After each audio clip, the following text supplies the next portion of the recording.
ఆ నలుగురికే time factor వచ్చింది. చెప్తే ఆ నలుగురు కూడా జగన్మోహన్ రెడ్డి తన నియోజకవర్గంలో పర్యటించడానికి అంత సుముఖంగా లేకపోవచ్చును.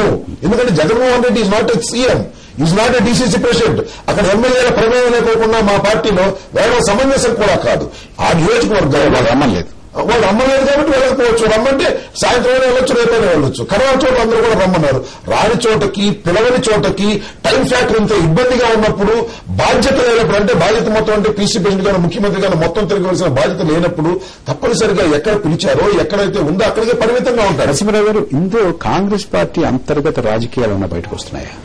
తప్పకుండా. అప్పుడు వారు చెప్పిన దాన్ని బట్టి ఆయన కేవలం ఎంపీ అని చెబుతున్నారు. ఆయన అంతే, రాహుల్ గాంధీ కూడా కేవలం ఎంపీయే. కానీ ఆయన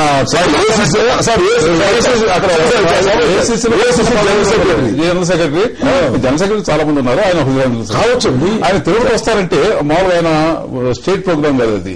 ఆయన కేవలం విజయవాడ విద్యార్థులను ఉద్దేశించి మాట్లాడటానికి, తెలుగులో విద్యార్థులను ఉద్దేశించి మాట్లాడటానికి ఆయన వెళితే ముఖ్యమంత్రి వెళ్లి, మన ముఖ్యమంత్రి, రాష్ట్ర ముఖ్యమంత్రి వెళ్లి అక్కడ ఆయన కోసం వెయిట్ చేసి వర్షం వల్ల రాకపోతే మళ్ళీ పాపం ఏదో దర్శనం చేసుకుని తిరిగి వచ్చారు. అంటే వారికి అక్కడ చాలా విలువ ఇస్తున్నారు. అంటే ఇక్కడ కాంగ్రెస్ నాయకులు ఈయనకి ఏం విలువ ఇవ్వట్లేదని రాబాబు గారు చెబుతున్నారు. అసలు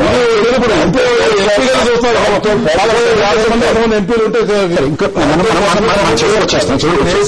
చివరికి వచ్చేస్తున్నాం. మనం చాలా క్లుప్తంగా ఈ ప్రచార సరళి, ఇందులో మాట్లాడినటువంటి మాటలు, లేవనెత్తినటువంటి అంశాలు ఎన్నికల మీద ఏ ప్రభావం చూపించే అవకాశం? అసలు ఎన్నికలు ఇది సంబంధం ఉందండి.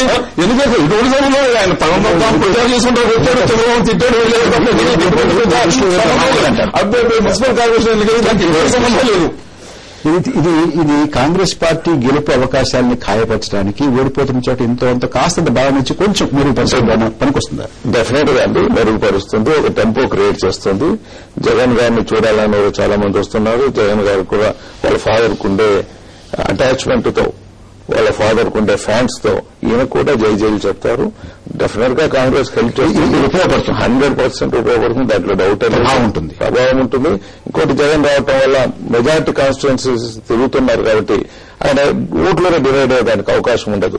ఎందుకంటే పేపర్లో కానీ జగన్ వేరే, ఇంకోటి వేరే అని రోజు పేపర్లు వస్తున్నందున ఆ డిఫరెన్సెస్ కూడా ప్రజల్లో సంచిపోతాయి. ఎందుకంటే కలిసి కట్టుగా ఆ గ్రూప్ లో ఓట్లు డివైడ్ అవుతాయనే భయం కూడా ఇప్పుడు లేకుండా పోయింది. ఒకే ఒక్క మాట ఏంటంటే, జగన్ గారు వస్తాం వల్ల దాని ఉపయోగం ఉంటుంది. కాంగ్రెస్ ఓటు కాంగ్రెస్ పడుతుంది, అది పడితే చాలు. అది చాలా ప్రభావం ఉంటుందని అంటున్నారు. కనీసం నరసింహ గారు చెప్పినట్టు కనీసం వాళ్ళ మీద ప్రభావం ఉండొచ్చు అండి. కాంగ్రెస్ పార్టీ నాయకుల మీద ప్రభావం ఉండొచ్చు. కొంత వాళ్ళకు గ్రూప్లలో పోలరైజేషన్ రావచ్చు. అంతే తప్ప ఏదో గ్రేటర్ మీద మీరు నెగ్గేది ఓడిపోతారనే భయం లేదా మీకు? అసలు ప్రసక్తే లేదండి. తెలుగుదేశం పార్టీ ఒక ఆర్గనైజ్ గా పోతున్నది. ఖచ్చితంగా ఈ హైదరాబాద్ పట్టణాన్ని అభివృద్ధి చేశాం. చుట్టూ ఇంతకుముందున్న మున్సిపాలిటీలను కానివ్వండి, ఈ హైదరాబాద్ కార్పొరేషన్ కానివ్వండి, ఇక్కడ డ్రింకింగ్ వాటర్ విషయంలో కానివ్వండి, ఐటీ రంగంలో కానివ్వండి, ఏ సెక్టర్ లో కానివ్వండి, పరంగా ఇక్కడ ఈ హైదరాబాద్ పట్టణంలో కూడా అభివృద్ధి చేసింది తెలుగుదేశం అనేది ఎవరిని మందలిచ్చినా చెప్తాను. 6 మినిట్లు చెప్తానండి. ఇవాళ ఏదో జగన్మోహన్ రెడ్డి గారి పర్యటన వల్ల మొత్తం తెలుగుదేశం ఓట్లన్నీ కాంగ్రెస్ కి తిరిగిపోతాయని నేను చెప్పను, కానీ తీవ్రమైన ప్రభావం ఉంటుంది. ఎలా ఉంటుందంటే, ఇందాక వాడు ఇప్పుడు కాంగ్రెస్ ఓట్లు కాంగ్రెస్ పడతాయని. ఎస్, కాంగ్రెస్ ఓట్లు కాంగ్రెస్ కు పడితే మేము 100 దాటిపోయి మా సీట్లు. ఎందుకంటే రాజశేఖర రెడ్డి గారి మరణం తర్వాత ఒక రకమైన ఉత్సాహాన్ని, ఇన్స్పిరేషన్ ని, జోష్ ని ఇవ్వగలిగిన శక్తి లేదు. అది మిస్ అయ్యామని వెతుక్కుంటున్న దశలో మళ్ళా ఈయన రావడం వల్ల కాంగ్రెస్ కార్యకర్తలు, యంత్రాంగమంతా ఉత్సాహపడి ముందు కదలి రేపే నుండి పనిచేసి, ఫైనల్ టచ్ రేపే నుండి పనిచేసి బూత్ దగ్గరికి మా ఓటర్ తీసుకెళ్లి ఓటు వేయడం 100 సీట్లు పైగా. ఒకే ఒక్క మాట వినపడుతుంది ఏంటంటే, చాలా క్లుప్తంగా సమాధానం చెప్పండి, మనకు ఎక్కువ సమయం లేదు.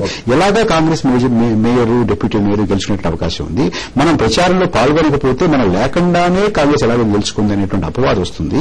మనకు అది మంచిది కాదు. ఎలాగో గెలుస్తుంది కాబట్టి మనం కూడా తిరిగి మన వల్లే గెలిచిందని చెప్పుకోవడానికి ఎవరన్నా ప్రచారం చేస్తున్నారా? కొంతమంది చేస్తున్న ప్రచారం. కానీ వాస్తవం ఏంటంటే, అత్యంత ప్రజాదరణ కలిగిన నాయకుడు జగన్మోహన్ రెడ్డి గారు, దివంగత రాజశేఖర రెడ్డి గారి కుమారుడు. ఆయన కావాలి అని ఆ ప్రాంత ప్రజానీకం, శాసనసభ్యులు అడుగుతున్నప్పుడు తిరగపోవడం బాధ్యత రాహిత్యమవుతుంది.